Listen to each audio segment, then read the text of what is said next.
Gikumpirma sa COMELEC Cagayan de Oro nga adunay usa ka person deprived of liberty kon PDL sa Lumbia City Jail ang midaog pagkabarangay Kagawad sa usa sa mga barangay sa 1st District sa syudad. Ani ang report. Sa baguhay lang na human nga barangay ug SK elections, tulo ka mga persons deprived of liberty kon PDL sa tibuok nasod ang giproklamang mananaog sa nagkalain-laing mga posisyon. Usa sa maong mga PDL at taga Cagayan de Oro City. Gikumpirma ni Cagayan de Oro City 1st District Election Officer Attorney Joel Dexter nagtalon nga kasamtangang anaa sa Lumbia City Jail ang usa ka midaog sa pagkabarangay Kagawad sa barangay Ipunan sa Cagayan de Oro City. Pagpasabot sa opisyal nga bisan pa man og napriso kini, wala kuno nawad-an og katungod nga magpapili isip usa ka opisyal sa barangay.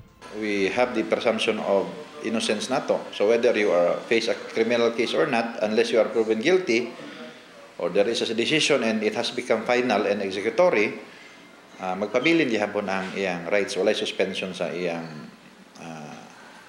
right to vote or to be voted upon. Wala na gibutyag pa sa COMELEC kung unsa nga kaso ang gikalambigitan niini.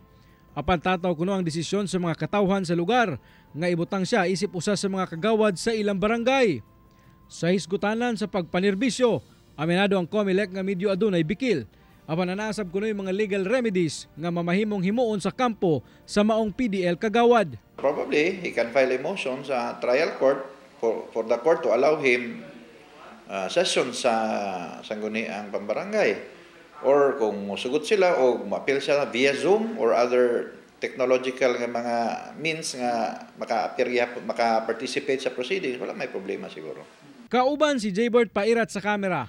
Ako si James Pauliap para sa One Mindanao.